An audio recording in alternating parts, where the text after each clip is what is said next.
Vamos entonces a poner la cortinilla, por favor, para darle paso a Virgilio Hernández con nosotros, mientras les digo que apoyen a Ingo.es, que pongan su like, por favor, que sean parte de nuestras membresías. ¿Cómo es posible que tengamos solo esos likes? Yo no entiendo. Ponga like en la manito, y también el corazoncito, pero en la manito también, que es importante para nosotros. Y recuerde que estamos en vivo aquí en Ingo.es, y ya estoy con Virgilio, que es la primera vez que yo lo entrevisto. Virgilio, ¿cómo está? Alondra, buenas noches. Sí, es la primera vez. Es un gusto conocerte. Qué bien. Viri, póngase así el micrófono. Ahí estamos. Un gusto conocerte sí. Personalmente, siempre solo en YouTube, a través de las famosas redes. Sí, no, y yo evidentemente conozco de su trayectoria, y es importante que hablemos de lo que está pasando. Y voy a empezar de atrás para adelante, porque hoy vamos a analizar el tema del informe de la Nación. Pero justo esto que yo estaba hablando, Virgilio, capaz si no tengo la razón, pero usted me dirá, si tiene más experiencia en la política y además parlamentario andino. Lo que dice Leonidas Issa, lo que ha dicho Luisa González sobre esta unión de la izquierda, ¿no? Y todas las declaraciones de muchos que dicen que la izquierda tiene que unirse, pero hay unos límites y unas líneas rojas. ¿Qué piensa usted de esto? Nuevamente un gusto, buenas noches, un gusto poder estar aquí en tu programa, un gusto poder conversar contigo. Mira, ¿sabes cuál creo yo que es un problema central? Que la izquierda, los sectores progresistas, empiezan a hablar de unidad, o empezamos a hablar de unidad precisamente en el momento más complejo para hablar de unidad, porque es el tema electoral. Y cuando hay un tema electoral, hay legítimas aspiraciones que se presentan en cada uno de los movimientos, y no solo es por el hecho de poder tener uno o más asambleístas, sino porque incluso las reglas del juego electoral están ordenadas de tal forma que, por ejemplo, si no se tiene un mínimo porcentaje, en 2 elecciones sucesivas desapareces como fuerza política. Entonces creo yo, y este debe ser el esfuerzo, que no esperemos a que llegue el mes de julio, agosto, ¿no? Creo que, y esta es de alguna manera un tema que cuenta también, es de alguna forma mirar qué es lo que ahora tenemos que hacer las fuerzas progresistas en una situación como la que vivimos, ¿sí? Y hay historia de lo que de lo que tú mismo acabas de describir, lo que fue la posición de ciertos sectores progresistas. Y esto es muy complejo, porque no solo es que no miraron históricamente, que pactaron en esta miopía de decir todo es preferible antes que el correísmo. Entonces terminaron los radicales, ¿no es cierto?, de Unión Popular, de sectores de Pachacuti, no solo que terminaron haciendo campaña con Guillermo Lasso, sino efectivamente después terminaron gobernando con Guillermo Lasso. Y en la Asamblea Nacional, precisamente quien le permitía que haga y deshaga era el bloque que en ese momento lo dirigía Guadalupe Llori, y lo que existía ahí en ese parlamento. Pero por eso digo que hay un elemento que es básico, y es cómo construimos ese proceso de unidad, cómo construimos un proceso que genere confianza, un proceso en el que en la práctica podamos tener, por ejemplo, unos mínimos, y esos mínimos democráticos, mínimos respecto de lo que debe ser una línea de actuación política, unos máximos en el tema de derechos humanos y lo que no debemos permitir respecto de ese tema de derechos humanos. Y eso debería alimentar el camino que significa la unidad electoral. Hay un tema fundamental. Pero, y estoy de acuerdo con usted, es como que, claro, se vienen las elecciones y todo el mundo empieza a hablar de unidad, y todo el mundo empieza, porque es muy lindo la palabra unidad, es lo mismo que esperanza, ¿no? Es muy lindo la unidad y vamos para allá. Y claro, nos damos cuenta que una vez que llegan, evidentemente cada uno coge su sitio, qué es lo que quiere, qué es lo que no quiere, a quién quiere, y de repente se fractura. Entonces, claro, en este nuevo proceso de posible unidad, me dices, no hay que olvidar ¿Con quiénes entonces se hace la unidad? Y no hay que olvidar qué papel jugaron estas personas en procesos pasados. Es que eso, más allá de olvidar o no, es un elemento que cuenta, es un elemento que está también y que hay que colocarlo en la mesa, porque eso te habla de la coherencia, eso te habla de la consecuencia, eso te habla de que efectivamente, más allá de la retórica y de los discursos, hay consecuencia con unas ideas, con una visión de país. Este es el tema. Y esto trasciende lo programático, porque en lo programático tú puedes ponerte de acuerdo en unos aspectos económicos, en unos aspectos políticos, puedes ponerte de acuerdo en una línea de actuación, ¿no? Puedes también, incluso, ¿no? Creo que esto sería importante, puedes ponerte de acuerdo en los desacuerdos, es decir, voy a saber en qué sí coincido, que seguramente será la mayor cantidad de cosas, pero también voy a tener claro en lo que no coincido o en lo que por lo menos tenemos distintas visiones para saber cómo tratar esos temas en los que no hay coincidencia, ¿sí? Entonces, creo que es mucho más allá de lo programático, tiene que ver con la coherencia, tiene que ver con la historia, tiene que ver con seguramente los recelos que puede haber en distintos sentidos, pero hace relación a todo eso, de tal forma que es mucho más allá de unas voluntades personales, unas voluntades de uno u otros liderazgos, no, tiene que ver con todos esos componentes. Todos quisiéramos que avancemos en la mayor unidad posible, ¿no? Y yo creo, soy de los que creo, que frente a este fracaso permanente que han demostrado las alcurnias, las cunas de oro para gobernar el Ecuador, y han fracasado la alcurnia financiera, ahora esta descendencia, esta alcurnia empresarial también está demostrando sus límites. Entonces hace falta una gran plataforma de unidad democrática, ya ni siquiera digo de los sectores de izquierda, solo del progresismo, no, hace falta una gran unidad democrática, porque lo que está viviendo el país es todo lo contrario a eso, es todo lo contrario a unos mínimos democráticos, ya ni siquiera mucho más que eso, sino unos mínimos democráticos. Entonces, frente a esto, evidentemente que hace falta una unidad democrática para lograr tener un programa que en este momento logre de alguna forma recuperar la institucionalidad, recuperar la fuerza, la capacidad del Estado y con eso también enfrentar los principales problemas que tiene el Ecuador. Voy a esa pregunta y la relaciono con lo que está pasando en Latinoamérica y sobre todo, por ejemplo, Argentina. Que Argentina tiene a un Milei, que de hecho Noboa y Milei salieron como los más populares de América Latina, vaya casualidad, pero usted me dice, no se están viviendo unos mínimos democráticos, y hace unos días veía una entrevista, Milei estaba en un meeting o estaba en la calle y alguien le decía, no tenemos que comer, y él dice, si no tuvieran que comer ya estarían muertos, y le dice el hombre, se lo digo yo que no tengo que comer, y dice, ya estuvieras muerto. Y cuando yo vi esto, evidentemente la rabia que eso me genera, pero veía los comentarios y la gente aplaudía a Milei. Y algunas personas aplaudían a Milei y decían efectivamente, ¿no? Cómo se están generando estas nuevas narrativas donde tú no te estás muriendo de hambre porque tú sigues vivo. Entonces, claro, probablemente vivas con $1 al día, pero tú sigues vivo, así que no me molesta que yo esté haciendo las cosas bien. Y aquí tenemos un Daniel Noboa que en el informe de La Nación también de unas cifras que no sé, no encuentro de dónde, y que también ha de alguna forma invisibilizado por el tema solo de la seguridad a sectores que están viviendo en precariedad absoluta, no solo a nivel, cultural, social es lo de menos, digamos, sino a nivel de alimentación, de salud y de educación. Entonces, no se están viviendo estos mínimos democráticos y yo siento que este presidente acá, al igual que el Milei, tiene un autoritarismo impresionante, aunque quieran negarlo. Sí, a ver, si uno ve qué ha pasado en estos 6 meses, lo más claro que encuentra es que el presidente Daniel Noboa ha pulverizado la palabra presidencial.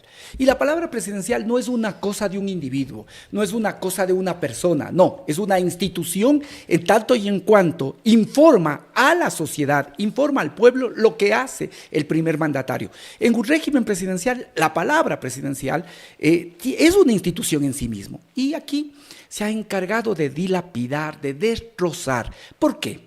¿Por qué este desprecio por la palabra? ¿Por qué este desprecio por los datos? ¿Por qué este desprecio por la estadística? porque está convencido o alguien le ha convencido que la imagen es todo.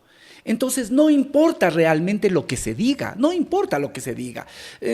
Esto que se diga, que sí debe tener trascendencia jurídico, legal, constitucional, es decir, lo que dijo sí tiene que ser analizado ahora por la Asamblea Nacional. Esperemos que el presidente Trump le dé paso efectivamente a que se cumpla lo que dice la norma legal y que por lo tanto el informe que presentó el presidente Daniel Noboa vaya a una comisión, esa comisión analice el informe, le presente a su vez al Pleno de la Asamblea y al pueblo ecuatoriano una síntesis de efectivamente qué pasó con ese informe. Pero más allá de eso, yo creo que hay un desprecio efectivamente por la palabra, hay un desprecio por los datos, hay un desprecio en el fondo por la realidad, porque digo, alguien le ha convencido de esto de que la imagen es todo. Uh-huh. Entonces, mira, en el informe se da el lujo de decir el presidente que el 9 de enero hay indicios claros de que había un intento de golpe de Estado. Eso dijo, claro. Y nadie absolutamente cuestiona y dice, perdón, paremos un momento. Si había un intento de golpe de Estado, cuando estamos hablando de grupos de delincuencia organizada que actúan en el territorio, que ponen en escena la toma de un canal, y eso tenía connotaciones políticas, pero por supuesto que ese es el principal elemento que debió haber sido investigado. Uh-huh. ¿Por qué no se ha investigado? ¿Por qué no se analiza más profundamente esto? O sea, es ¿sí? lanzar una declaración tan fuerte como esa y que ahí quede. Y que ahí quede. O sea que todo eso es reemplazado por una imagen. Ya. Todo eso es reemplazado por una imagen. Pero hay otras cosas muy fuertes que las dijo en el mensaje o antes. Hay por ejemplo, este TikTok que circula, ¿no? Respecto de, por ejemplo, algunos casos que lleva adelante la Fiscalía, ¿sí? En que de alguna manera el presidente se apropia y nadie en el país cuestiona, le dice, hey, un momento, pero sucede que eso es acción de la Fiscalía y de la Justicia, que por lo tanto, si es un logro de su gobierno, aquí está pasando algo como república. Pero esto, Virgilio, en ese tren, esa cosa que hace en TikTok, que habla de metástasis, purga y plaga, si no me equivoco, pero no es la primera vez, Virgilio, porque yo recuerdo en unas declaraciones que la gente decía, ¿cómo es posible que Daniel Noboa sepa antes de lo que va a hacer la Fiscalía? Él se atribuía y dio unas declaraciones una vez donde dijo que gracias a él... que el plan Fénix, claro. Eso era el plan Fénix, era parte del plan Fénix. Uh-huh. Pero, y nadie del círculo oficial le dice, hey, un momento, eso no puedes decir, porque en este mismo TikTok menciona, por ejemplo, el caso de Jorge Glass, uh-huh. Con lo cual...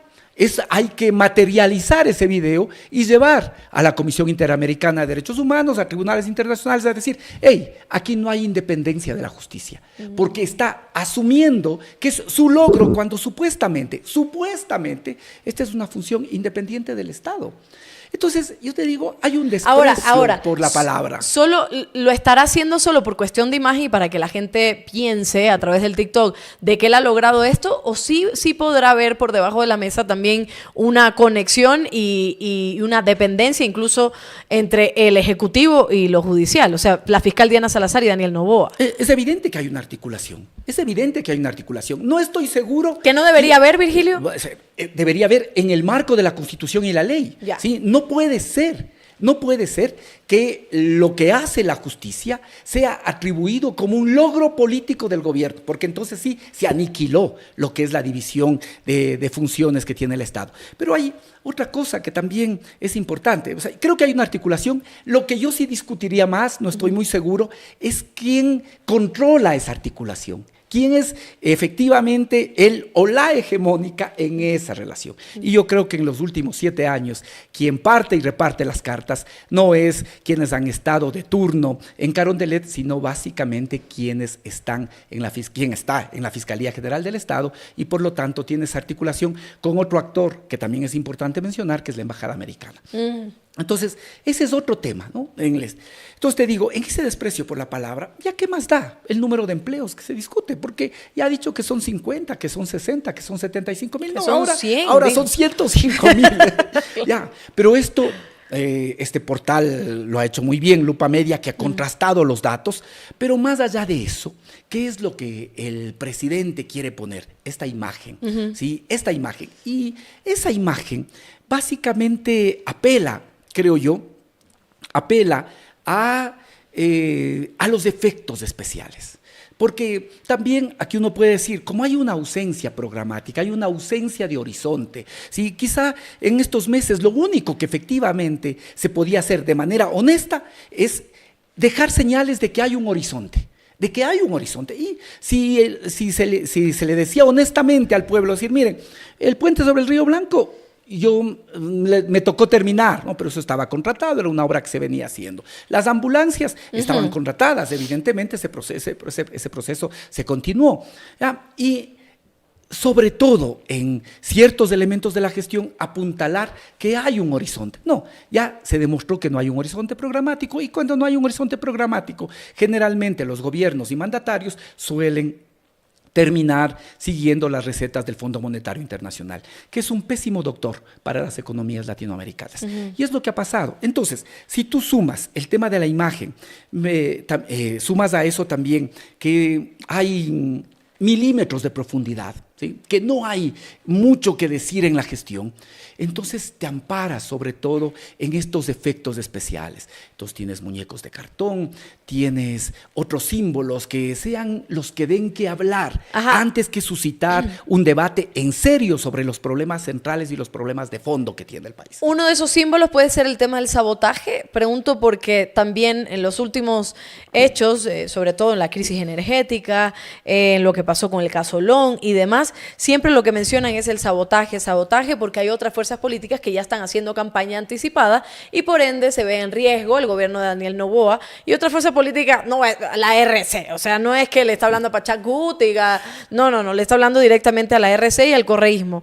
El sabotaje es también como un símbolo para tratar de como tapar un poco lo que está pasando, lo que está realmente pasando. Sí, son una serie de efectos especiales. Esto es como tener básicamente hay varias contratadas, varios juegos pirotécnicos, entonces tú sabes cuándo, en qué momento se requiere lanzar uno, ¿no? Pero quizá este tema que topas, el del sabotaje, yo creo que es importante poner en contexto cuándo se presenta el tema del sabotaje. Porque esto sí dice mucho de quiénes son los colaboradores, ¿sí? ¿Quiénes son los colaboradores? Este es un elemento sustancial. ¿Con quiénes trabaja el presidente? ¿Quiénes son sus colaboradores? Es indudable que tiene que ser gente de su confianza, pero es muy distinto el vínculo político a un vínculo empresarial patronal. Es absolutamente distinto. En un partido, evidentemente, en un movimiento, en una alianza, en una coalición, tú puedes tener tú tienes liderazgos también que son fuertes, son liderazgos que pesan, pero hay una relación política, ¿no? Los especialistas dirían, el presidente es un primus entre pares. Hay varios, ¿no es cierto?, que son los ministros y hay un primus ahí, pero con el resto hay una relación política y por lo tanto esa relación política sí puede tener también elementos de contención en determinados momentos que le digas, hey, cuidado esto, aquí hay unos temas que tienen que ver con la Constitución, aquí hay unos temas legales, aquí hay unas repercusiones económicas, qué sé yo, pensando por ejemplo en el conflicto que se compró entre Rusia y Ucrania y cómo esto afectó a productores bananeros y de claveles. Es decir, puede decir, hey, cuidado, ¿sí? Es jugar un papel de contención, en ciertos momentos jugar un papel de fusible, ¿sí? Puede haber alguien que le diga, cuidado, esto que estás haciendo tiene que ver o tiene implicaciones con el derecho internacional, no lo ha hecho nadie, esto es demasiado complicado porque puede tener consecuencias para el país. Pero nadie le dice. Siempre hay un elemento de contención, puede haber un elemento de contención, pero si tú tienes una relación empresarial, patronal, es completamente distinto porque de una u otra manera fueron socios, empleados y por lo tanto ahora en la relación política siguen sintiendo que ese es el nivel, que ese es el vínculo. Por eso, más allá de 2 o 3 figuras, que más que por lo que hagan, por la presencia permanente, ¿sí? Tú no podrías enumerar cuáles son los ministros de Estado. ¿Sí? ¿Cuál es la presencia? ¿Cuál es la relevancia? ¿Cuál es el rol que juegan efectivamente esos ministros por fuera de esta relación empresarial patronal? Es muy complejo esto.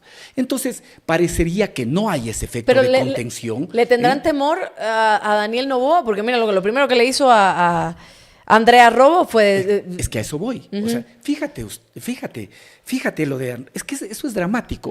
Era la ministra responsable del tema energético en el país. Sí. ¿Sí? Y un día, de pronto, ya no era esa ministra, sino además era una ministra que estaba saboteando, que se había coaligado con unas fuerzas políticas oscuras para vaciar con manguera o con baldes, ¿no es cierto?, una central hidroeléctrica, ¿sí? Y empezaba a ser perseguida por saboteadora. Entonces, no hay el mínimo de coherencia en eso, no hay un equipo de trabajo, y eso es complicado, porque entonces no hay quien haga esa función de contención, no hay quien haga esa función de advertencia, sino siguen relacionándose como socios y por lo tanto como socios aspiran poder tener parte en las ganancias que dé el juego político o a su vez como subordinados, y entonces en esa condición temen que un día ya se queden sin el puesto que significa compartir en este momento el gobierno. Creo que ese es otro elemento que también se debe analizar, y en la gestión de estos meses y en el informe, si es que esto puede ser considerado un informe, está muy claro eso, que no hay un equipo, que no hay un equipo político y que por eso también está tan expuesto el presidente Daniel Noboa. Hay otra parte de su discurso, por si acaso todas las personas pongan su like y además comenten, estoy tratando de leerlos mientras estoy atendiendo a la entrevista y sé que algunos ya están comentando sobre y están enviando sus preguntas. Anderson Aguirre, que estuvo conectado a las 2 de la tarde y perfecto, cumplió su promesa y está conectado, tiene algunas preguntas que al final lo voy a hacer. Malas decisiones traen malas consecuencias, dice, como pobreza, cárcel, mendicidad, etcétera, dice John Zurita. Asimismo es, Guadalupe Carvajal, saludos querida Londrita, por favor, creo que sería bueno... Otra vez el doctor, ya, Nelly García, así es que opinamos y nos enojamos, dicen otras personas. Es cierto, es el patrón y no el presidente, dice algunos. Pero yo tengo aquí el discurso de Daniel Noboa y dice, sé que para algunos les es difícil comprender lo que es el nuevo Ecuador, pero se lo resumo en una frase, recuperamos la institucionalidad del país. Recordemos una cosa, nosotros no somos la mayoría está afuera, la mayoría apoya, la mayoría cree en que podemos ser mejores, y la mayoría camina conmigo como camino esta mañana. Y yo pregunto primero lo de la institucionalidad, ¿a qué se refiere o qué significa cuando dice recuperamos la institucionalidad del país? Y lo segundo, recuerdo unas declaraciones de Daniel Noboa donde él decía que la mayoría, que él no está con la mayoría, incluso para referirse a la oposición, que él no está con la mayoría, pero ahora dice que la mayoría lo apoya. Entonces también hay como una especie de contradicción incluso en lo que él cree, lo que lee o lo que le escriben, ¿no? Es que yo creo que aquí también hay otro elemento. Es que el presidente Daniel Noboa no es auténtico. El presidente Daniel Noboa no es auténtico. Por eso tiene esta serie de contradicciones. No es auténtico.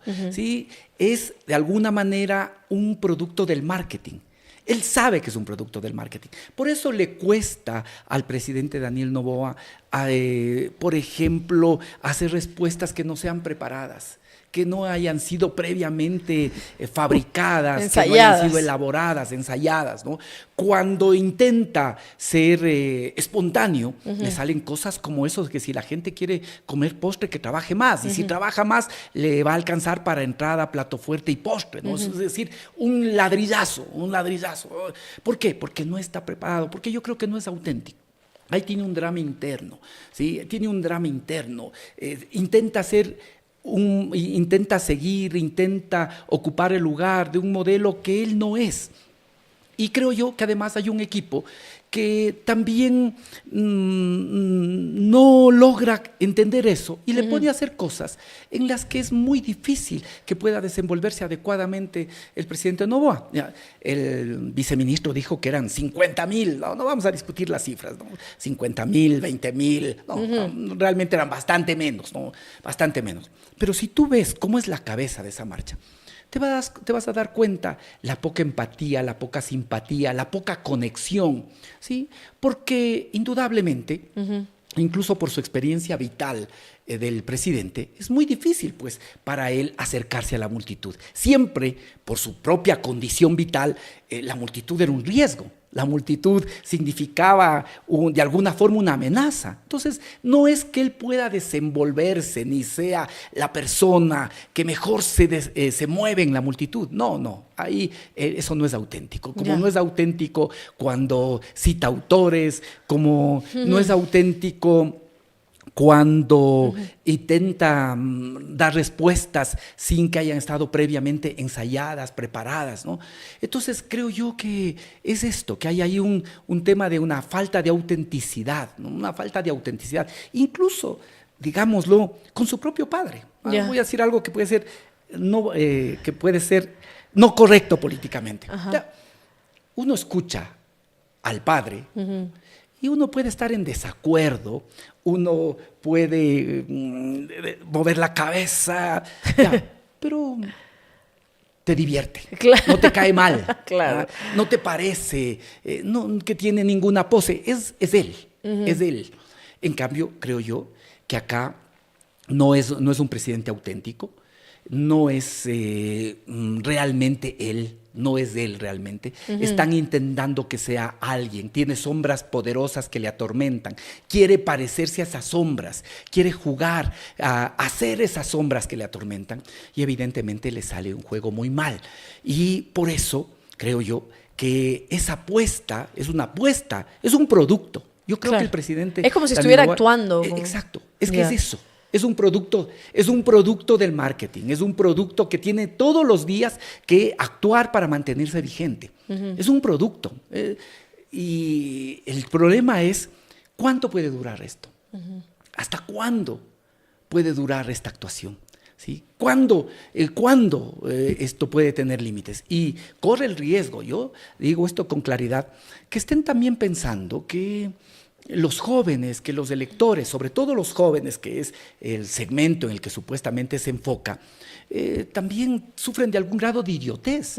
Y entonces que siempre van a votar la imagen, que siempre van a seguir, a perseguir algún efecto especial, sin darse cuenta que algún momento ese joven puede decirse, sí, ya, pero bueno, alguno de esos 105,000 empleos debo conocer yo para por lo menos ir a dejar la carpeta, ¿sí? Porque si se crearon 105,000 empleos, para 105,000 empleos, seguramente los aspirantes a esos empleos eran por 10, por 20. Entonces, en algún momento, yo debo saber dónde se están entregando las carpetas, pues. ¿Qué empresas, qué líneas de producción están efectivamente contratando trabajadores para yo poder tener acceso? En algún momento, yo me voy a preguntar, bueno, ¿y cómo es que yo efectivamente accedo a la educación? ¿O cómo yo accedo a esa casa? ¿O cómo yo accedo a la posibilidad de hacerme atender en la seguridad social o en un hospital público? Entonces, eso tiene unos límites. Y creo yo que esos límites ya empiezan a evidenciarse. Por eso hay una caída de 30 puntos en estos meses de gobierno. En el 80, que todo el mundo coincide que estaba en el 80, y ahora encuestas más, encuestas menos, pero todos ponen que alrededor del 50% es la aprobación a la gestión del presidente Noboa. Y ahora, hablando también de la aprobación, hay un eje que hoy comentaba Alondra Enríquez, también el tema de los jóvenes se comentó, ¿no? De que los jóvenes, primero, que no son idiotas, que no son tontos y que además tienen todos los recursos, plataformas, herramientas para verificar toda esta información que se está dando. O sea, no es que no lo están haciendo. Capaz si hacen un TikTok con el muñeco de cartón, eso no significa que los jóvenes no sean pensantes y no quieran algo para el país donde están viviendo. Pero, por otro lado, se me olvidó lo que le iba a preguntar, que era... ay, caramba, se me olvidó. Tengo mucha información. Iba a decir de los jóvenes y... ya vendrá a mi mente. Mientras tanto, hago la pregunta que tengo por acá, que decía Anderson Aguirre. Alondra, no, la seguridad, ahí está. Siempre llega a mí. Lo de la seguridad, que es el eje importante, lo decía Alondra Rodríguez, Enríquez, que el eje importante, el único eje, digamos, que ha tenido como fuerza el gobierno de Daniel Noboa es el tema de la seguridad. Por eso los militares en la calle, habló de lo del 9 de enero, etcétera. ¿Cómo usted ve el tema de la seguridad? ¿Realmente ha aumentado algo de seguridad o no? A ver, creo que para no solo tener las impresiones que uno pueda creerlas, hay que ver los datos. ¿Y qué es lo que te dicen los datos? ¿Qué es lo que te dicen los datos? Los datos te dicen que sí han bajado el número de muertes violentas, pero todavía y esta disminución de las muertes violentas es mínima. El Ecuador sigue siendo y seguirá siendo, incluso si se cumplen los datos que el propio gobierno se planteó en su programa, seguirá siendo el país más inseguro de la región. El Ecuador tuvo 45 muertes violentas por cada 100.000, Colombia tuvo 25, Perú, Bolivia, Chile tiene menos de 5 muertes por cada 100.000 habitantes. Esa es la realidad. Y no solo eso, no solo que hay muertes violentas, sino que también en estos meses lo que vemos es que cada vez son más horrorosas. Las muertes no solo siguen existiendo, las muertes violentas, sino son cada vez más horrorosas. Muertes en una peluquería, muertes en una cancha de vóley, muertes, creo que traía ahora la información en un velatorio, ¿sí? Es decir, cada vez, que eso es una ostentación de fuerza por parte de los grupos delincuenciales también, es una ostentación de fuerza, decirles, aquí estamos, y creo yo que frente a eso no hay una respuesta integral. El Plan Fénix es de alguna forma una quimera, y sí, los entendidos podrán decir, pero es que los ejes del Plan Fénix son secretos para que podamos ser efectivos en la lucha contra el crimen organizado. Sí, pero hay unos ejes que no pueden ser secretos. Por ejemplo, el eje de prevención. ¿Sí? El eje de prevención es fundamental. Y el eje de prevención, ¿con quién tiene que hacerse? Tiene que hacerse con los gobiernos autónomos centralizados, básicamente con los municipios, que son los responsables del espacio público. ¿Hay alguna intención concreta, real, de poder acercarse a los municipios para poder enfrentar el tema de la seguridad y poder trabajar lugares seguros? Efectivamente, hemos podido ver, hemos podido constatar cuánto es lo que tiene pensado invertir en prevención con los gobiernos autónomos. Absolutamente nada, absolutamente nada. ¿Qué es lo que dicen los especialistas? Y esto lo dijo el rector de la Universidad Militar Nueva Granada a propósito de un documento que trabajamos, que acabamos de entregar a la Secretaría General de la Comunidad Andina de Naciones. Le entregaremos también al presidente, a los ministros respectivos en esta semana. Pero él que decía que para ser efectivos en el combate contra la delincuencia y el crimen organizado, el 90% es inteligencia. El 90% es inteligencia. El 8% son factores operativos y el 2% son incluso factores circunstanciales. Pero el 90% es inteligencia. Si no hay una adecuada inteligencia, se es poco efectivo. Entonces te sucede lo que pasa en el Ecuador. Coges a miles de personas, ¿sí? Pero el momento de que tienes que formular cargos efectivamente a esas miles de personas, ya flaqueas, ya no encuentras que hay efectivamente relación entre el número de gente que apresaste y a las personas a las que tienes que formularle un cargo. Y ojo, ¿sí? ¿A quiénes es a los que estás apresando? ¿Sí? Esto es bien importante. ¿A quiénes es a los que estás apresando? ¿Contra quiénes estás dirigiendo fundamentalmente tu acción y la fuerza del Estado? ¿Sí? Porque ahí pueden presentarse muchos abusos. Y mira que en esto, no solo pues que hay que dirigir a estos territorios que están siendo copados por el narcotráfico, sino también hay que pensar en los delincuentes de cuello blanco que se pasean por los elegantes pasillos del sistema financiero, ¿sí? Y que esto es fundamental. Sin el lavado, sin combatir el lavado de activos, se va a ser muy poco eficaz en combatir las economías ilegales, ¿sí? Y mira, en la reunión que tuvieron los cancilleres y las autoridades de seguridad el 15 de enero del 2024, ¿sí? En Lima, en la Comunidad Andina, recién ese momento, en enero, se plantearon en que hay que coordinar las unidades de inteligencia financiera para efectivamente cruzar información. ¿Qué ha pasado de ahí a acá? En 3, 4 meses, ¿sí? Algo se podrá hacer. ¿Qué ha pasado efectivamente?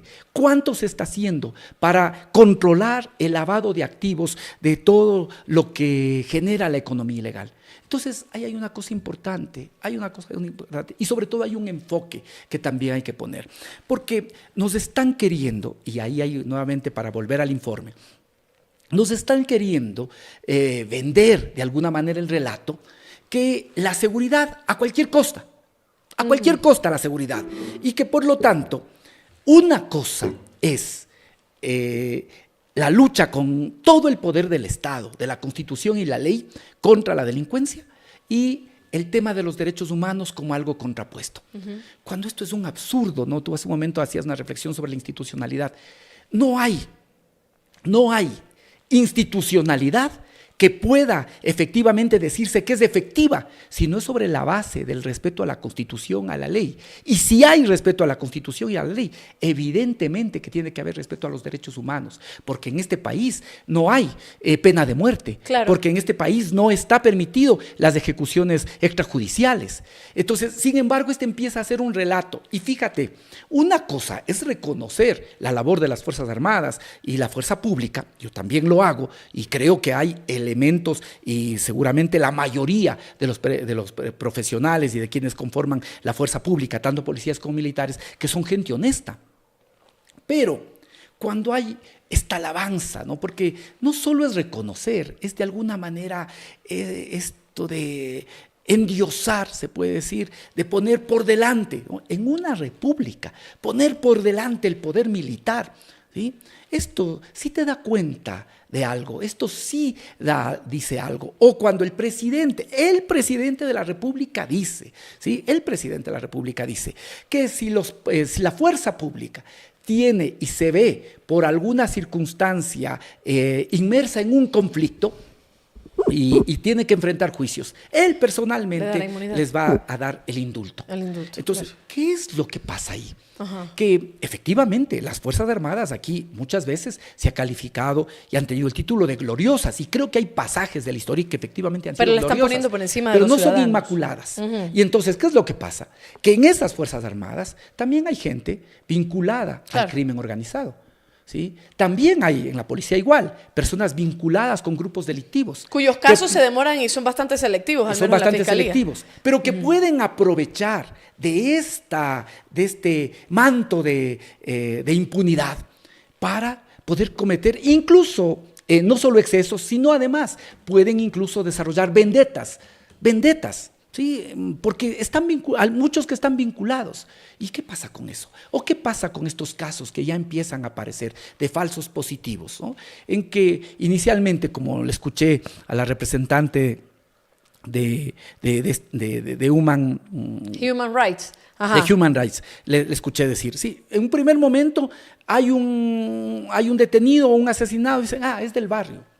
Otro, es mi vecino, sí ha de haber sido, pero el momento que recogen a tu hijo, a tu hermano, dicen, no, se equivocaron porque no era, y ahí es demasiado tarde. Y esto no son cosas, porque pueden decir, este es el relato de los izquierdosos. No, esto llevó a que en Colombia, este momento, tengamos que lamentar más de 7,000 jóvenes, fundamentalmente jóvenes, que fueron asesinados en lo que se conoce como los falsos positivos, uh-huh, ¿sí? Porque incluso existía de alguna forma incentivos para matar guerrilleros. Pero aquí, ¿sí?, también pasó, y no olvidemos la historia, con un Febres Cordero por delante, ¿no? Y otra cosa es que esta narrativa de que se matan entre ellos hace que nosotros como ciudadanos nos volvamos un poco indolentes y un poco apáticos ante lo que está sucediendo. Entonces, cuando matan a alguien, dice, bueno, ¿pero qué habrá hecho para que lo maten? Y estamos avalando de alguna forma que maten a otra persona, o estamos avalando el asesinato y nos estamos convirtiendo en prácticamente asesinos, porque estamos aplaudiendo que a otra persona lo maten independientemente de si es delincuente o si no es delincuente. Eso lo tiene que determinar incluso la justicia. Pero es lo que dice Virgilio, cuando nos toca un familiar, ahí sí no, ahí sí es inocente, ahí sí, ¿por qué pasa esto? Y entonces nos estamos volviendo muy apáticos de lo que está sucediendo. ¿Por qué hay este relato? Porque todos los días se está vendiendo este relato que el luchar contra la delincuencia, ¿sí?, es enfrentar también a quienes ponen por delante el tema de los derechos humanos. Y eso es un error. Uh-huh. Eso es un error. No puede haber la actuación con toda la fuerza del Estado sin el respeto al marco constitucional, sin el respeto al marco legal, sin el respeto incluso, ya que el presidente ha ido a ese nivel, del derecho internacional humanitario. Uh-huh. Entonces, esto está absolutamente vinculado. Otro relato es precisamente abonar a tesis autoritarias. Yeah. Porque el autoritarismo, como tú lo dijiste al inicio, que hay una caracterización de autoritarismo, yo comparto. Porque el autoritarismo, ¿cómo se presenta el autoritarismo? El autoritarismo puede presentarse como ideología, puede presentarse como la naturaleza de un régimen, uh-huh, pero también con esa propensión individual del manejo del poder, como si esa fuese una potestad del mandatario independiente del marco constitucional y legal. Y aquí tenemos mucho de eso. Mucho de eso. Y esto empieza cada vez más a manifestarse. Hay cada vez más hechos que se manifiestan. Lo de Olón, el cómo, más allá del tema personal en el que yo jamás quisiera entrar, pero sí ya es preocupante cuando su exmujer señala toda la presión que puede existir desde el plano político hacia los actores judiciales, ¿sí? Y uno puede ver más casos ya de eso, ¿no? El tema de un manejo bastante patrimonial, digamos, de lo que tendría que ser una república que está regida por una constitución, por unas leyes y también por unos tratados internacionales que el Ecuador los ha reconocido. Y ahora, Virgilio, pasando al tema esto de Human Rights, porque justo hace poco Human Rights le dijo al gobierno ciertas cosas con respecto a mucho de lo que está pasando en el país. Sin embargo, hoy el presidente... y vuelvo a decir presidente, el viceministro de gobierno, Esteban Torres, le estoy diciendo presidente de la tarde, así que siento que lo estoy invocando, Virgilio, no puede ser. Dirían que sí. hay una cuña. No, imagínese, no, tampoco. Esteban Torres comentaba en la tarde que estos de Human Rights son parte de Soros, ¿no? Y que prácticamente no hay como hacerle caso. Básicamente lo que dijo, y cito, estoy buscando la noticia, el viceministro dijo sobre la alerta levantada por Human Rights Watch, que detrás de esta organización está George Soros, que promueve la desorganización de las sociedades, la completa penetración de grupos irregulares escudados en temas de derechos humanos, ¿no? Y por una parte, evidentemente, es una locura también comentar sobre este tema, pero hay una respuesta por parte del subdirector de Human Rights, que lo puso Infobae hoy, y dijo que lamenta la reacción del gobierno, pues es una respuesta que francamente, dice este señor, Juan Papier, es una respuesta que francamente me recuerda, dice, a Rafael Correa. Claro, en primer momento es como que, híjole, ahora toda la culpa vuelve a caer en él, pero menciona esto, como que esto era lo que decía Rafael Correa con respecto a Human Rights y a todos los derechos humanos y todo lo demás. Entonces, primero ante las declaraciones de Esteban Torres, o sea, está deslegitimando y un poco invalidando lo que hace no Human Rights, sino los que estamos a favor de los derechos humanos.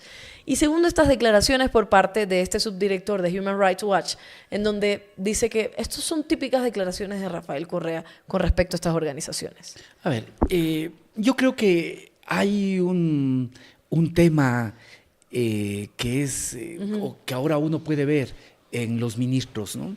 O altos funcionarios, como el caso de Esteban Torres, que entiendo que es viceministro, ¿no? No sé si de gobierno o del interior, ¿no? Hasta ahora sí, no se sabe. No sé exactamente. Si lo que se sabe es que lo dejaron afuera, ¿no? Sí, que no fue ministro.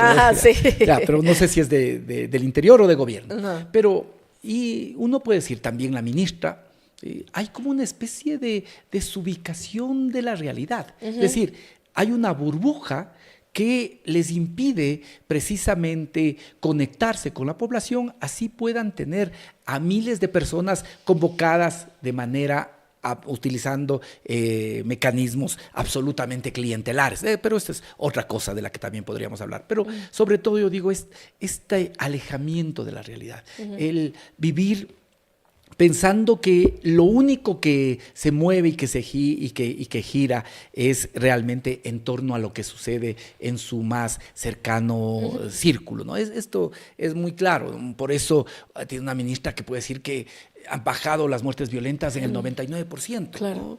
O una ministra de Relaciones Laborales que cuando el presidente dijo que habían aumentado 60,000 los puestos, ya dijo, no, son 160,000. Y cuando le preguntaron dónde, dijo básicamente en el campo. En el campo, claro. Sí, han aumentado 160,000 empleos. Entonces, creo yo que esto es parte de, al no haber un equipo político, un equipo que efectivamente permite esa conexión con el presidente, lo que tienes tú es eso, o sea, un círculo en el que hay socios o en el que hay esta relación patronal-empleador, entonces siempre está cuidándose lo que se dice para seguir viviendo y alimentando una realidad que no existe, ¿no? Y por eso yo siempre señalo y digo, están trabajando con un producto que no es auténtico, un producto incluso que yo diría que da muestras de mucha inseguridad. La misma alabanza a las Fuerzas Armadas, precisamente da cuenta de eso, no solo de un carácter autoritario ahí, no, sino también de inseguridad. Y por lo tanto, si se me van agotando los factores de poder, porque empieza a haber también, ¿sí? Y esto quizá permite reflexionar lo que tú decías al inicio de la conversación, que los sectores de la derecha siempre están unidos porque hay unos intereses que les juntan. Pero bueno, yo digo, cuidado, porque también lo que empieza a verse entre las élites, que tienen también una dosis, son bastante antropófagos también en estos sectores. Entonces empiezan a ver, sí, es de los nuestros, pero cuidado, porque aquí se está privilegiando a unos sectores y otros nos estamos quedando por fuera. Entonces, por eso tú empiezas a ver que hay unas modificaciones, por ejemplo, en el enfoque de algunos medios de comunicación respecto de la gestión del propio presidente Noboa. Es decir, también empiezan a emerger contradicciones. ¿Por qué? Porque hay una lógica, bastante elitista, una lógica autoritaria, no es auténtico, pero adicionalmente a eso, yo sí creo que hay muchos elementos de inseguridad, Puedes tú quedarte en los juegos pirotécnicos, ¿no? Puedes quedarte, pero si tú quieres aumentarte 5, 6, 7 centímetros a lo que tú eres efectivamente, algo te está diciendo, algo te está reflejando también eso, ¿sí? Tú quieres aparecer lo que no eres, tú quieres poner que el resto vea algo que tú no tienes. Claro, que ¿sí? no funciona nada más con ponerse zapatos altos. Exactamente. Claro. Entonces, también hay un elemento que hay que pensar. De todas formas, es un presidente que va sintiendo que hay factores de poder que no están con él. Empieza a sentir que no todo el mundo está dispuesto a apoyar aquellas cosas que son claramente inconvenientes para el país, para la democracia, y entonces empieza a apelar a lo único que cree que tiene absolutamente seguro, que es precisamente las Fuerzas Armadas, sobre todo las Fuerzas Armadas, que en estos meses además han tenido un repunte importante de su credibilidad y confianza, que siempre ha sido alto además aquí en el Ecuador. Virgilio, déjame leer algunos comentarios. Dice Dato Mata Relato, las cifras que dio Noboa exageró por completo. Dice Ángel Peñafiel.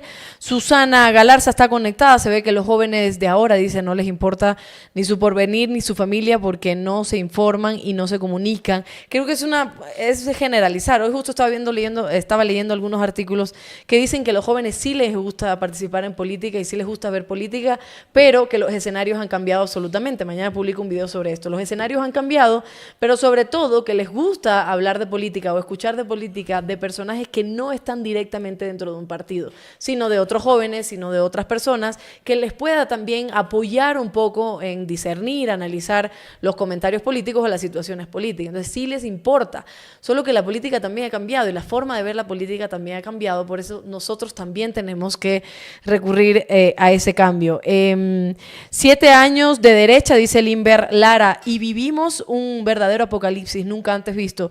La derecha, el verdadero mal del Ecuador, que descalabró totalmente la economía ecuatoriana. John Zurita dice, lastimosamente, solo cuando sufrimos hambre nos damos cuenta lo engañados que fuimos. Y claro, es un comentario bastante duro, pero al final es como cuando me pasa a mí, entonces me doy cuenta de lo mal que estábamos. Mientras tanto seguimos viviendo en una burbuja con falta de empatía total y no nos damos cuenta de que el pueblo en general está sufriendo. El nivel intelectual de los ministros es de llorar, dice Mac Zambrano. Hay una enorme diferencia también entre los abogados, está hablando de Human Rights. Ángel Peñafiel dice, es un análisis que debe consultarse a un psicólogo o psicóloga, próximo invitado. Zapatitos mentirosos también por acá, dicen, hola Londra, saludos, gracias Luis Díaz, gracias por ese comentario. Y solo tenemos un presidente de cartón, dice. Amigos, no se dan cuenta que cualquier invitado a Londra sabe mucho más que incluso los ministros y el presidente. Y no son cualquiera, señores, son mis invitados. Vamos a leer unas preguntas que enviaban por acá, por favor. Dice Anderson Aguirre, Alondra, buenas noches.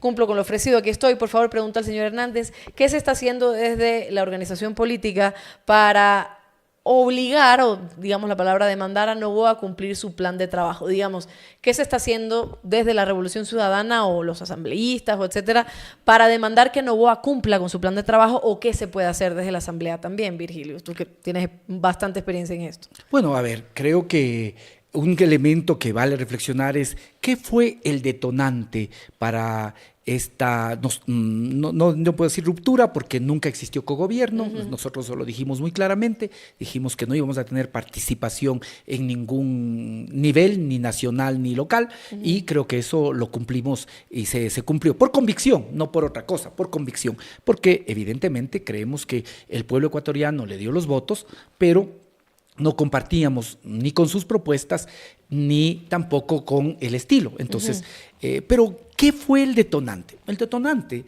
es un tema que también ha sido minimizado en la opinión pública, pero es básicamente esto que aparece de último momento en la ley de turismo y que permite que las próximas veces que se perdone impuestos, multas, recargos, ya no se requiere una ley, se lo haga por simple decreto. Esto es precisamente para la institucionalidad. Destruye, corroe la institucionalidad, porque hay un claro conflicto de interés. Hay un claro conflicto de interés. Con cosas como esas, de ya no se requiere ley, sino de aquí en adelante, cuando yo necesito condonar, perdonar, temas que tienen que ver con impuestos, en los que además está de por medio los intereses de quien gobierna, ¿sí? Ya no requiere una ley, es un simple decreto. Esto es muy complejo, esto es muy grave, ¿sí? O cuando hay el tema de dejar de mirar salidas propias para enfrentar la crisis y seguir a pie juntillas lo que es el Fondo Monetario, subir 3 puntos del IVA, ¿sí? Y luego vendrá ahora lo que es el alza de los combustibles, uno dice, no, esto no se puede porque ya incluso hay una frontera ética, ¿sí? Y esto te lleva a una reflexión más profunda. Siempre es un mal matrimonio cuando el poder económico busca el poder político, porque tiene ese peligro de que básicamente busquen utilizar el poder político que tienen para afianzar su poder económico. Entonces, a partir de eso, y además, obviamente, de la incursión en la embajada, que rompe con instituciones sagradas como el asilo, básicamente alimentado por el odio político, por el irrespeto al derecho nacional e internacional, ¿sí? Para nosotros es un elemento clave decir, no podemos seguir sosteniendo ni apoyando iniciativas legislativas que indudablemente nosotros las mejoramos. ¿Y qué hacemos ahora? Que hacemos básicamente un proceso de fortalecimiento del movimiento, pero no solo de buscar que el movimiento pueda tener presencia como las tiene en todas las provincias, en cada una de las parroquias, no, sino sobre todo, ¿cómo logramos poner en discusión esta amplia plataforma democrática? Yo creo que eso es lo más importante. ¿Cómo se logra poner en el debate, en la discusión, esta amplia plataforma democrática? Y esa amplia plataforma democrática debe tener un correlato en los gobiernos locales, en la sociedad, en lo que se presente como candidaturas. Y esto es lo fundamental en este momento. No pensar en la perspectiva de la Revolución Ciudadana, sino en una perspectiva democrática para este país que pueda enfrentar efectivamente los grandes problemas que tenemos: la inseguridad, la falta de empleo, la falta de apoyo al emprendedor, el volver a elementos de cohesión social como la educación, la salud, todo aquello que ayuda a que la gente pueda tener mayor dignidad. ¿Cómo esta plataforma democrática no sigue poniendo su esperanza en salvadores falsificados? Este creo que es, si algo le retrata de alguna manera y con todos los juegos pirotécnicos que hace, uno puede ver eso, que estamos frente a un salvador falsificado, a un salvador que incluso reproduce sus imágenes, pero que no es capaz de resolver ni de enfrentar los grandes problemas que tiene este país. Así mismo es, Virgilio Hernández con nosotros. De verdad, Virgilio, ha sido creo que un análisis bastante completo, no solo lo que se dijo o se trató de posicionar en el informe de la Nación, sino cómo se está viendo también el país ante los ojos de nacionales y extranjeros, que si también organizaciones de derechos humanos están protestando por la situación del país, también los ciudadanos, los migrantes, todos quienes nos ven desde afuera están un poco preocupados por la situación cuando tenemos un presidente que toma estas decisiones bastante autoritarias y que después un poco infla las cifras y no hay este cuestionamiento, no solo de la prensa, sino también de los ciudadanos de a pie. Que tampoco hay que, digo yo, a veces le exigimos muchísimo y me pongo a pensar, tienen tantas preocupaciones en el día a día que es muy difícil llegar a estos análisis también y poder sentarse y tener el privilegio de sentarse a analizar y hablar, sino que están preocupados también de poder llevar algo a la mesa cuando no hay absolutamente nada. Y que no hay que subestimarlos porque tienen además toda la plata del mundo. Así es. Hay una pregunta que dice Víctor Sagñay. ¿Es algún delito, por ejemplo, dar propuestas y no cumplirlas por parte de la Asamblea o del presidente? O sea, en términos de fiscalización, ¿se podría determinar que si no cumplió hay alguna sanción o algo así?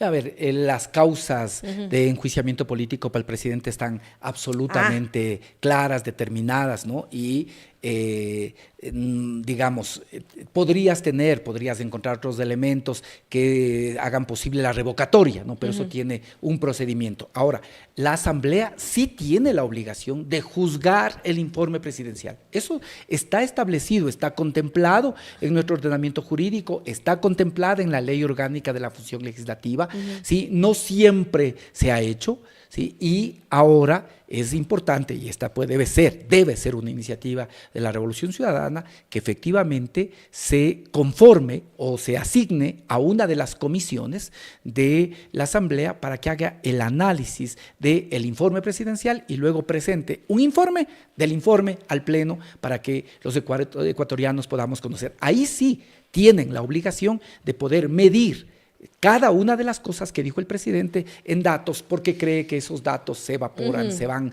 con el viento, que nadie efectivamente toma en cuenta, que con eso el presidente aparece como si efectivamente estuviese informado, sin pensar que eso pueda tener consecuencias. Y yo creo que la principal consecuencia tiene que ser esa conciencia cívica de los ciudadanos, esa conciencia cívica. No podemos seguir confiando algo tan importante como es el futuro a salvadores falsificados.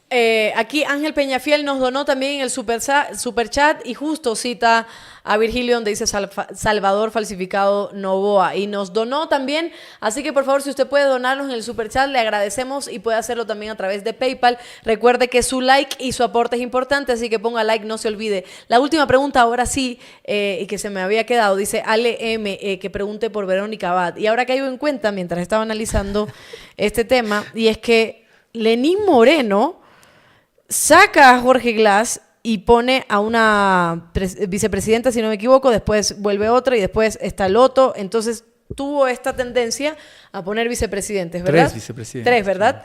Ahora, bueno, Guillermo Lasso no lo hizo otras cosas. Pero Daniel Noboa está haciendo todo lo posible porque Verónica Abad, uno, que no regrese cuando tiene que regresar y asumir el poder porque está en la Constitución, y otro como que tratando de invalidarla o poniéndole denuncias, etcétera, etcétera. Y yo no sé, o sea, está siguiendo los pasos de Lenín Moreno, pero también es otra muestra de autoritarismo, ¿no? Y sobre todo con su vicepresidenta, la cual él eligió como binomio. Sí, y bueno, y además nuevamente volver a esta narrativa del odio, ¿no? Que era correísta. No, yo no tengo registro, no creo que además con ese pensamiento, pero fíjate cómo eso se pretende alimentar un relato que justifique todo, ¿sí? Que justifique todo. Y bueno, ahí hay claros abusos, ¿no? Claros abusos de poder.